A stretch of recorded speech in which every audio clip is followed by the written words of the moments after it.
चलो देखते हैं। हाँ उधर से आ रहा है चमक, चमक नहीं जाने वाला है ना, लेकिन इसी चमक की वजह से चेहरे पर भी चमक है। देखते हैं, देखोगे अगर वीडियो तो लगता है कि किसी स्टूडियो में शूट किया गया है। इधर से भी लाइट, इधर से भी लाइट। जब कभी भी अगर एक्सप्लेनेशन की बात होती है तो 10+2 में, खास करके 11th और 12th क्लास में एक्सप्लेनेशन 5 नंबर का आता है। कितना नंबर का आता है? 5 नंबर का आता है। प्रोज सेक्शन में भी 5 नंबर का आता है और पोइट्री सेक्शन में भी कितने नंबर का आता है? 5 नंबर का आता है। तो इसका मतलब कि ये जानना बहुत ज़रूरी है कि एक्सप्लेनेशन कैसे किया जाएगा, है ना। तो एक्सप्लेनेशन में होता क्या है, प्रोज सेक्शन से कुछ लाइंस दे दी जाती है।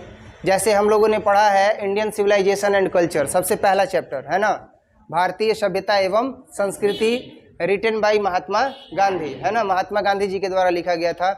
उसका सबसे फेमस जो है वो लाइन है कि mind is a restless bird, the more it gets the more it wants but still remains unsatisfied. यानी मन एक अशांत पक्षी है, यह जितना ही पाता है, द मोर इट गेट्स, यह जितना ही पाता है, द मोर इट वांट्स, यह उतना ही अधिक चाहता है, बट स्टिल रिमेन्स, लेकिन अंततोगत्वा अनसेटिस्फाइड, असंतुष्ट रहता है।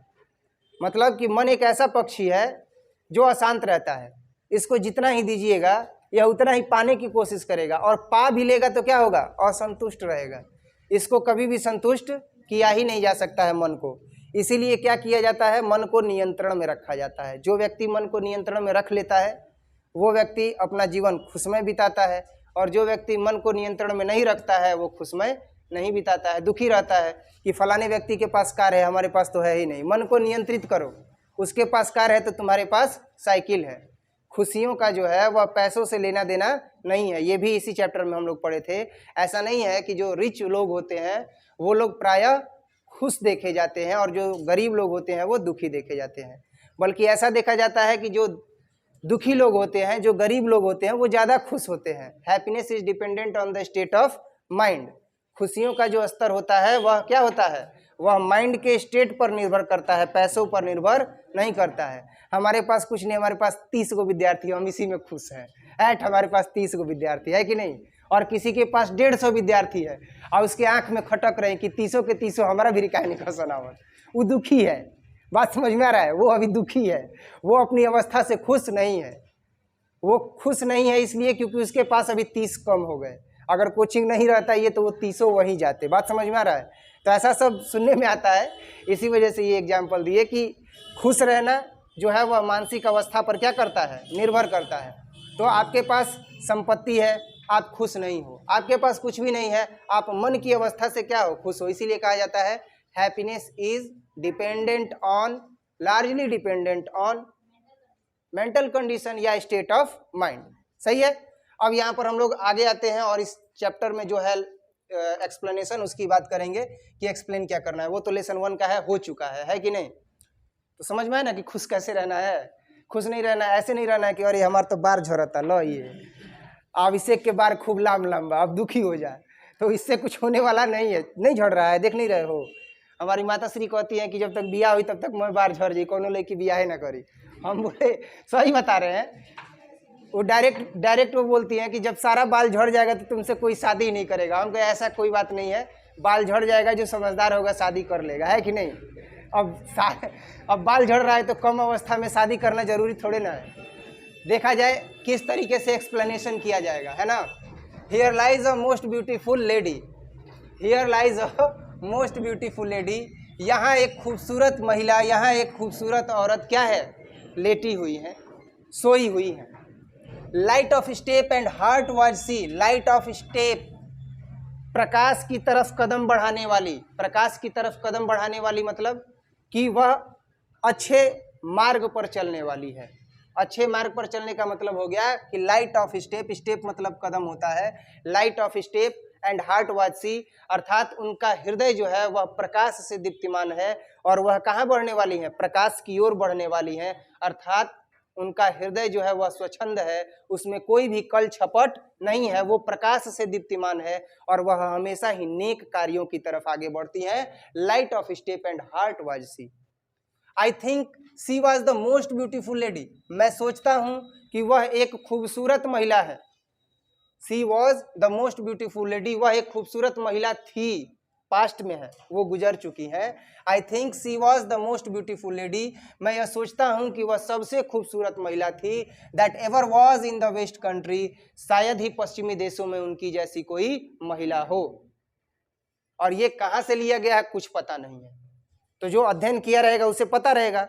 तो जो अध्ययन किया रहेगा उसे पता रहेगा, पोएट के बारे में पता रहेगा, इस पद के बारे में पता रहेगा, स्टेंजा के बारे में पता रहेगा, तो वो जो लिखेगा उसको कॉन्टेक्स्ट कहते हैं। कॉन्टेक्स्ट में क्या लिखा जाता है? अबाउट पोएट लिखा जाता है, अबाउट स्टेंजा लिखा जाता है ना। और साथ ही साथ उसका जो मीनिंग लिखा जाता है वो किस में आता है? एक्सप्लेनेशन में। एक्सप्लेनेशन में बढ़ा चढ़ा करके लिखा जाता है। तो क्या होगा कि the above stanza is taken from our English reading book. The above stanza उपरोक्त पद इज टेकन फ्रॉम लिया गया है, from our English reading book हमारे अंग्रेजी की पाठ्य पुस्तक से, रेनबो पार्ट 2 जिसका नाम क्या है? रेनबो पार्ट 2 है। The above stanza is taken from our English reading book rainbow part 2 from poetry section. और ये कहाँ से लिया गया है? पोएट्री सेक्शन से लिया गया है, मतलब काव्य खंड से लिया गया है। कहाँ से लिया गया है? काव्य खंड से लिया गया है। The above stanza is taken from, यह उपरोक्त जो पद है वह लिया गया है from our English reading book हमारे अंग्रेजी की पाठ्य पुस्तक से, रेनबो पार्ट 2 जिसका नाम क्या है? रेनबो पार्ट 2 है, फ्रॉम पोएट्री सेक्शन काव्य खंड से लिया गया है। किससे लिया गया है? काव्य खंड से लिया गया है। This stanza is taken from an epitaph lesson, यह स्टेंजा लिया गया है किससे? एन एपिटाफ पाठ से, एन एपिटाफ लेसन से लिया गया है। विच इज कंपोज्ड बाई, जो कंपोज्ड किया गया है, जो लिखा गया है, the greatest poet of children's world, जो बच्चों की दुनिया के महानतम कवि है, एंड सुपर नेचुरल, और अलौकिक दुनिया के महानतम कवि हैं। किनके द्वारा लिखा गया है? विच इज कंपोज्ड बाई, जो कंपोज्ड किया गया है, the greatest poet of children's world. Children's world का मतलब हो गया कि बच्चों की दुनिया, बच्चों की दुनिया के जो महानतम कवि हैं, एंड सुपर नेचुरल, और बच्चों की अलौकिक दुनिया के जो महानतम कवि हैं, उनके द्वारा यह कविता लिखी गई है।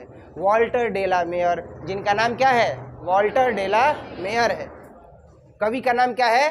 वॉल्टर डे ला मेयर है ना।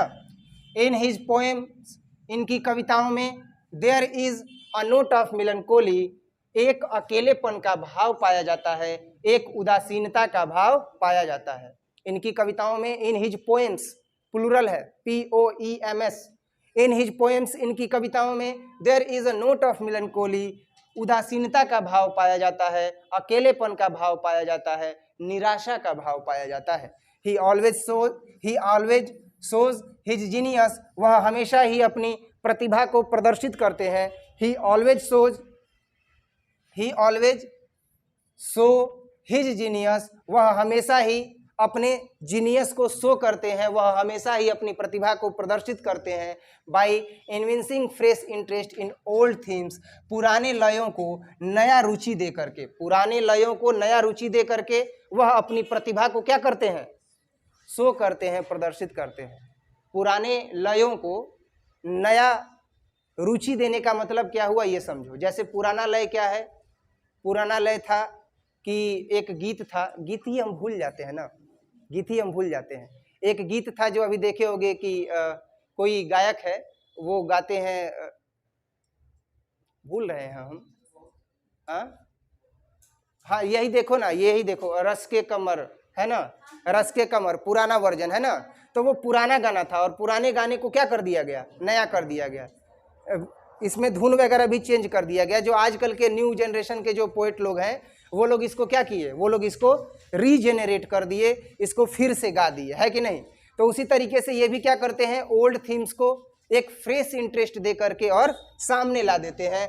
Queen Elizabeth second honoured him, queen Elizabeth second जो है, इन्हें सम्मान दी है with the order of merit in 1953, 1953 ईस्वी में ऑर्डर ऑफ मेरिट नाम के पुरस्कार से, ऑर्डर ऑफ मेरिट नाम के पुरस्कार से, जो इंग्लैंड का सबसे ही प्रतिष्ठित पुरस्कार है, ऑर्डर ऑफ मेरिट, उस ऑर्डर ऑफ मेरिट सम्मान से इन्हें नवाजा गया है। क्वीन एलिजाबेथ सेकेंड ने इन्हें नवाजा है फॉर हिज वर्क्स, इनकी रचनाओं के लिए, इनकी रचनाओं के लिए इन्हें क्वीन एलिजाबेथ सेकेंड ने सम्मान दिया है with the order of merit नामक पुरस्कार से। ये तो हो गया स्टेंजा के बारे में। इसके बाद पोएट के बारे में, और अब हमें क्या करना है, एक्सप्लेनेशन करना है। एक्सप्लेनेशन में क्या करेंगे कि इसी लाइन के बारे में बताएंगे और अच्छे तरीके से बताएंगे। जिसका एक्सप्लेनेशन बढ़िया रहेगा, जिसका कॉन्टेक्स्ट बढ़िया रहेगा, फुल मार्क्स लेकर के आएगा, 5 नंबर, ये तो एकदम गारंटीड है। समझ में आया? तो अब देखते हैं इसका एक्सप्लेनेशन क्या होगा। इन दिस स्टेंजा, जो इसका अर्थ है वो बता रहे हैं। इन दिस स्टेंजा, इस पद में, the poet remember a lady, कवि एक महिला को याद करते हैं। कवि एक महिला को क्या करते हैं, याद करते हैं।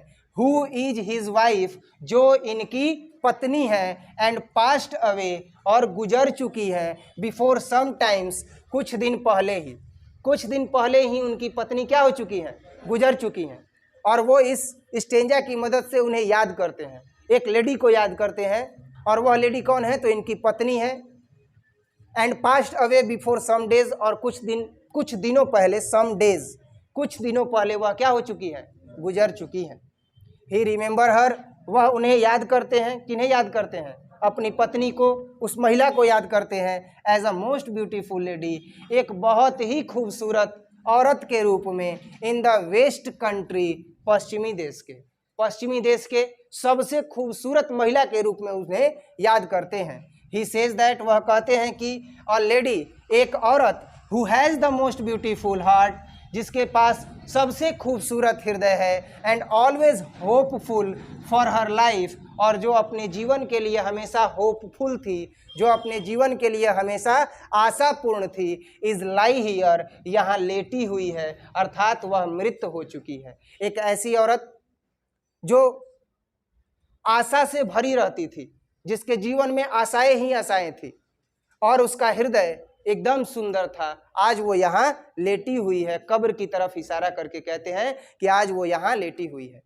इस पंक्ति के माध्यम से, इस लाइन के माध्यम से कवि यह कहना चाहते हैं कि मानवीय जीवन आशाओं से भरा रहता है। मानवीय जीवन में आशाएं जो है वह मनुष्य पर हावी रहती हैं, लेकिन एक न एक दिन मनुष्य को कहाँ जाना है, कब्र में ही मिल जाना है, मिट्टी में ही मिल जाना है।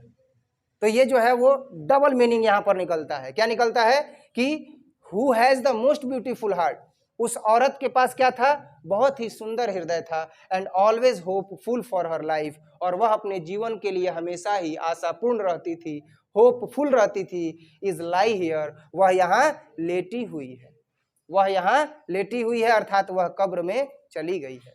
इज ही थिंक दैट, वह यह सोचते हैं कि no one lady is as beautiful as her. He think that, वह सोचते हैं कि no one lady is as beautiful as her, कोई औरत नहीं है उनके जितनी खूबसूरत।